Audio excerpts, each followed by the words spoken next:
भैया पूछिए का भइल था। बार बार ये मत बोला, एक्चुअल में जोन भाईल बा वो बताइए।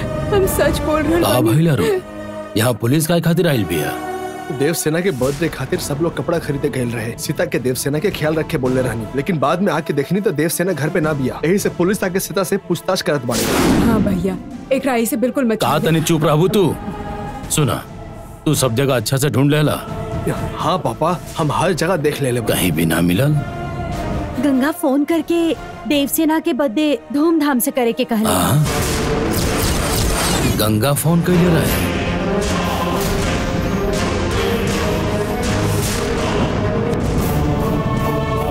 हाँ भैया, हम तो आपके बतावले भूल गई नहीं। असल में कल ही गंगा के फोन आयल रहे।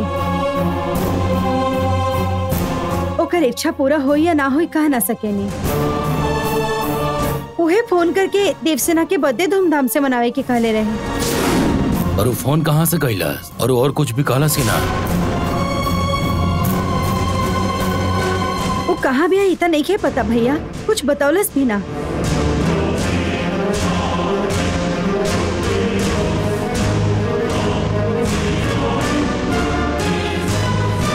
गंगा फोन कैला से कैसे हो सकेला? गंगा कैसे बोल सकेले?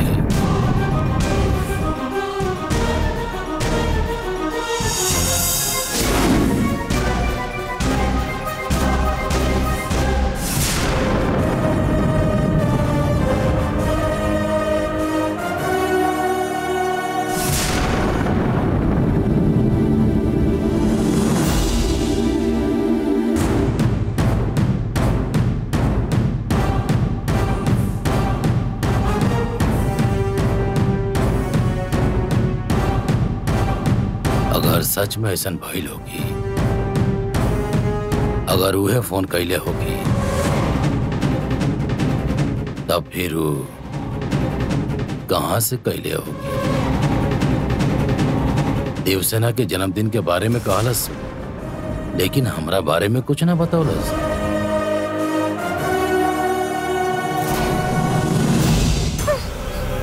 हमके चक्कर आ रहल बा और बहुत तेज प्यास भी लग रहल बा। कैसे बाहर निकले समझ में ना आ रहल बा।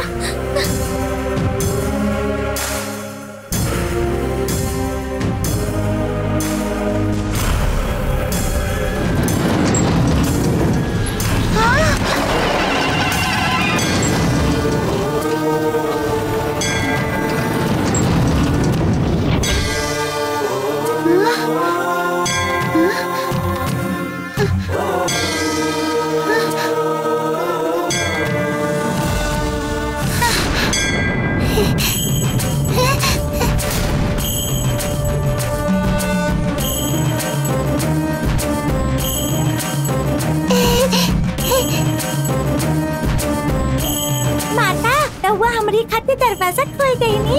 थैंक यू देवी माँ, थैंक यू वेरी मच।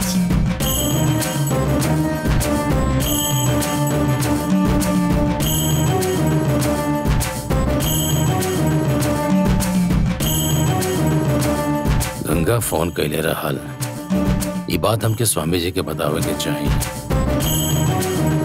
लेकिन ओकरा से पहले देवसेना के ढूंढे के होगी।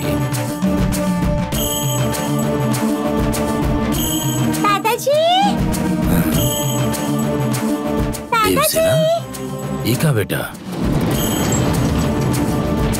हाँ? तू अंदर कैसे गई लो? आओ आओ, हाँ आजा। हम वाटर गन लेवे आइल रानी दादाजी। तबे वो फोटो नीचे गिर गई और हम अपने साथ स्टीयरिंग समझ के खेलत रानी।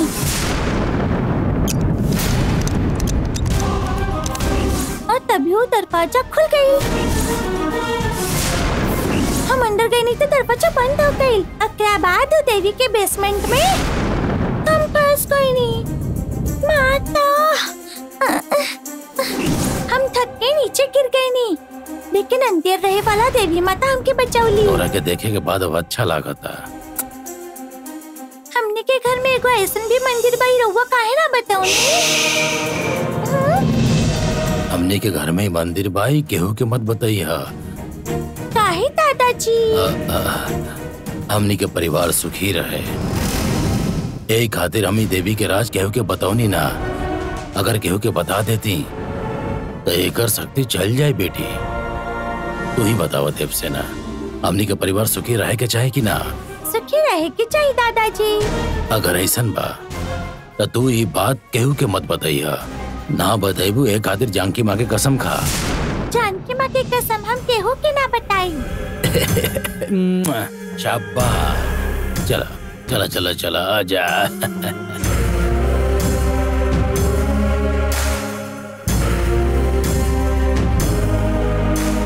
सीता माँ, पापा।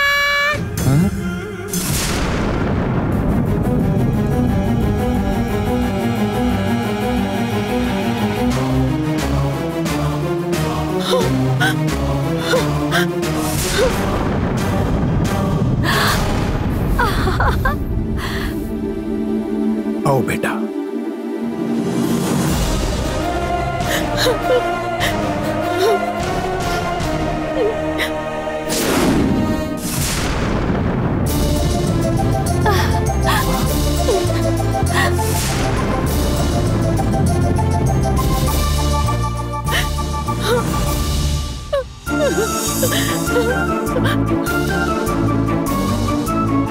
देवसेना, तू कहाँ चल गए रहलू? देवसेना,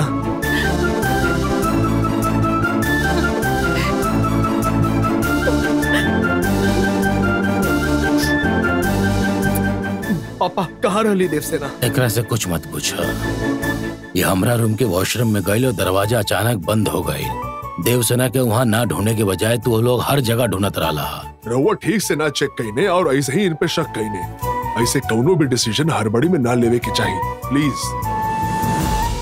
सॉरी सर, आपके बेवजह यहाँ बुला के आपके परेशान कईनी। कौनो बात नहीं के। माफ कर दी सर, गलती हो गई। आगे से बच्चे के ध्यान रखिए। ठीक बा? है।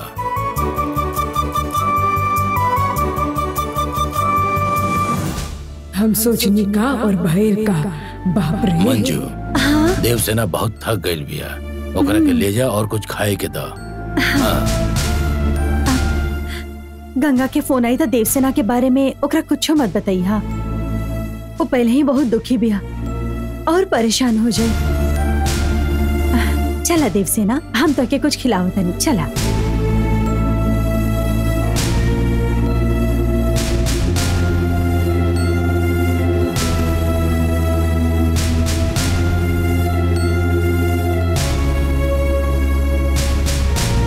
गंगा फोन कैला सी बात हमके सबसे पहले स्वामी जी के बतावे के होगी।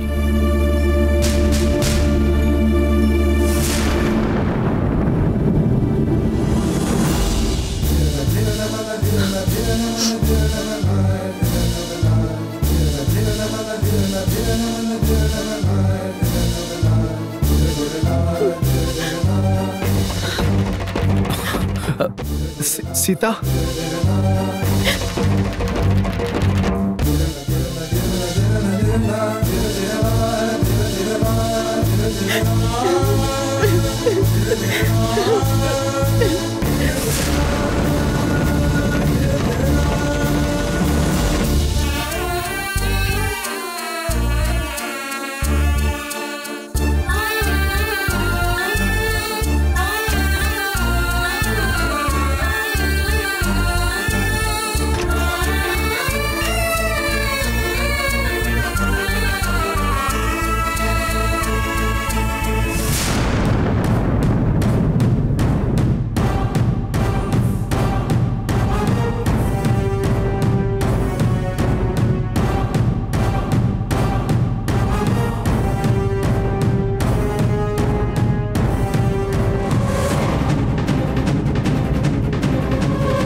गंगा फोन कैला सी ऐसन बोलत बाड़े, लेकिन गंगा कैसे फोन कर सकेले?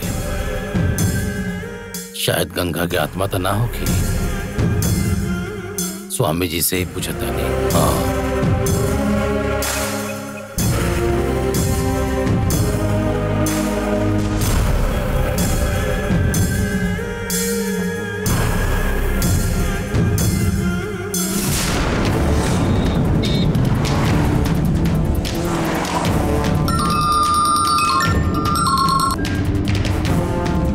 बोलो राजशेखर। स्वामी जी कुछ ऐसा भइल बा जकरा पे हमरा भरोसा नहीं किया हो। का भइल बाबू बतावा। गंगा घर पे फोन कैले रही है स्वामी जी। गंगा कहला से कि वो मंदिर गइल बिया और देवसेना के जन्मदिन धूमधाम से मनावे खातिर भी कहलास। लेकिन गंगा कैसे फोन कर सकेले? ये बात हमारा समझ में नहीं क्या स्वामी जी। घर के सब लोग ओकरा से बात कइले, देवसेना के जन्मदिन खातिर भी बात कइलस, लेकिन हमनी के बारे में कोनो बात ना कइलस। तो फिर फोन करे वाली वो गंगा ना होई। का बोला तनी स्वामी जी? जौने समय हमनी गंगा के खत्म करे जात रहनी तब्बे हमनी ओकरे मन से उतर गए रहनी। लिए गंगा मरत समय तक हमनी के धमकावत रहे कि हमनी के बारे में अरुण के सब कुछ बताई।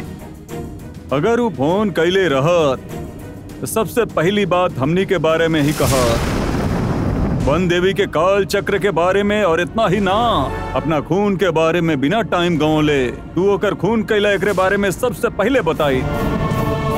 तू हमनी के बारे में कुछ न बोलस, एकर मतलब के दूसर ही फोन कैले रहे, समझला? स्वामी जी आप बिल्कुल सही कहा था नहीं, लेकिन गंगा के नाम से कौन फोन कैले होके? देवसेना का चिंता करे वाला ही के हुई काम कैले हुई। बच्ची के प्यार के कारण के हुए ऐसा कैले बाटे। तू एकरा बारे में ज्यादा मत सोची राजशेखर। गंगा के मार के हमनी एगो गड्ढा में दफनौले रहनी जा, एकरा वजह से ओकर बचले का कोनो सवाले ना उठता। स्वामी जी आप बड़ा आराम से बोलता नहीं, लेकिन हमार डर अबे भी नहीं गइल स्वामी जी। तोहरा मन में कोनो शंका आइला के बाद इतना जल्दी ना जाई, हमरा के बहुत अच्छा से पता है। सब पे शक करत रहबा तो जिंदगी भर डरा के ही जियबा तू। निडर लोग ऐसे ना होखेला, हमरे जैसन सोचा और आत्मनिर्भर होके जिए के सीखा। अब धैर्य के साथ जिए के समय आ गइल बा राजशेखर। तोहरा मन के डर दूर करे खातिर हम तो के एगो ताबीज बना के देतानी, ओकरा हाथ में बदले पर तोहार डर खत्म हो जाई। स्वामी जी स्थिति में अगर हम आपसे मिलब तो बहुत अच्छा होगी। हम आपसे मिले खातिर अबे निकले थे नहीं स्वामी जी। देखा अभी हम घरे ही जाता नहीं, तू उधर ही आ जा।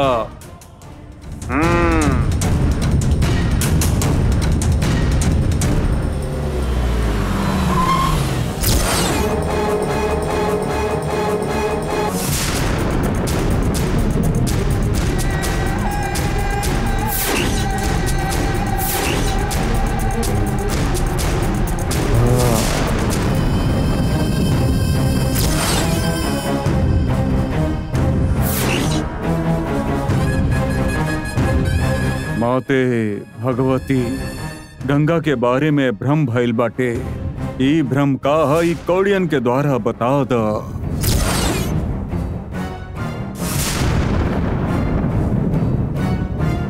माते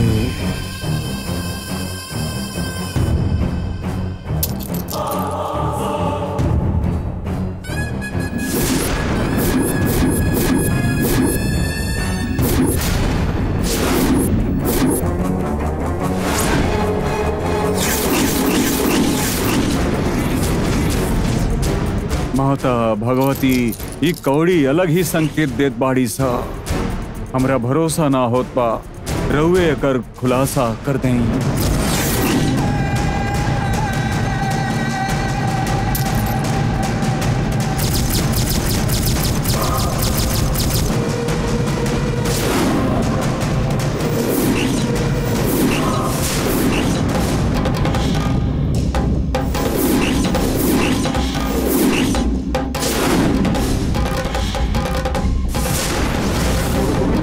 गंगा सांच में जिंदा भी।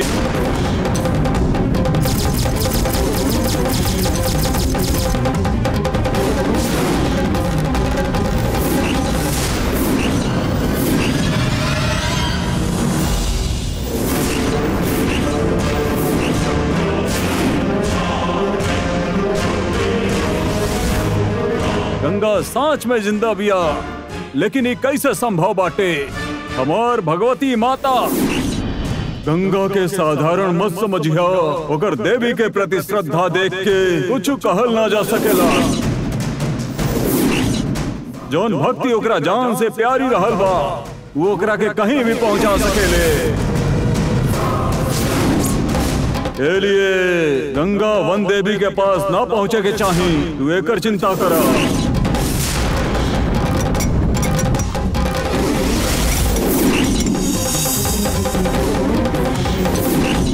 फिर भी वो पहुँच गए तो का करे के हम बतानी।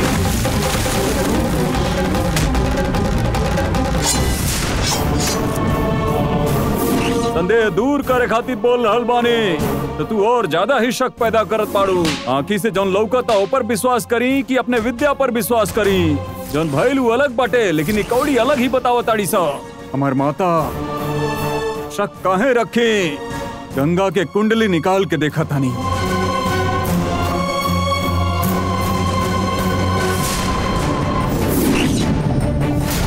गंगा तोर जिंदगी खत्म होके वाले बिया। अब तोरी कुंडली कौने काम के?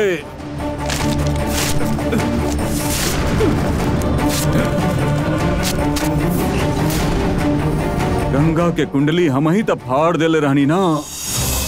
गंगा के हाथ से लिखल उ कुंडली त ना हो, लेकिन ओकरा से का फर्क पड़ेला? मंत्र विद्या से ओकर कुंडली देखा तानी।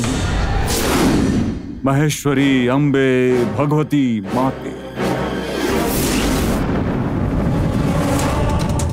माता भगवती, भगवती अम्बा।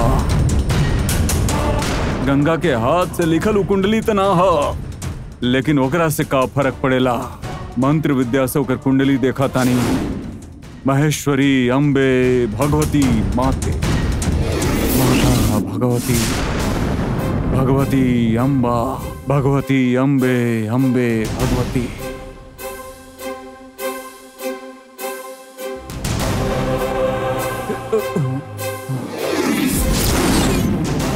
गंगा के कुंडली के अनुसार ओकर आयु तक कम ही बाटे।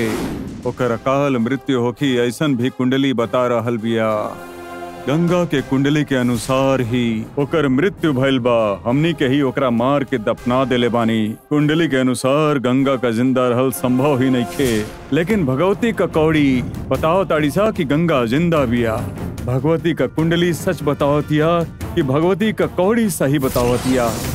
ज्योतिष शास्त्र में गलती हो सकेला, लेकिन भगवती का कौड़ी कभी गलत ना हो सकेला। चाकू से वार करके तड़पा के मरला के बाद ओके हमनी गड्ढा में गाड़ दिल रहनी जा।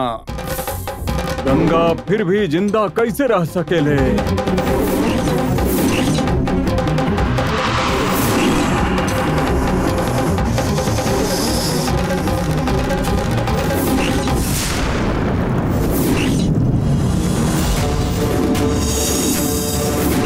नाग भक्ति से चमत्कार हो सकेला, लेकिन जिंदगी ना बढ़ सकेला। वो कैसे बच गई हुई हमरा कुछ समझ में नहीं ख्याबा।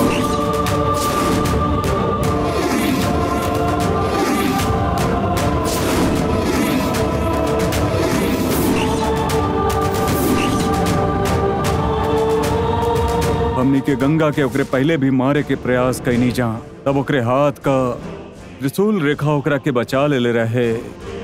अब की भी उहे बचौले होई का? सच कैला से अच्छा बा कि गंगा के जहां दफनौले रनी वहीं जाके हम देख ली। माता भगवती हमार रक्षा करिहा।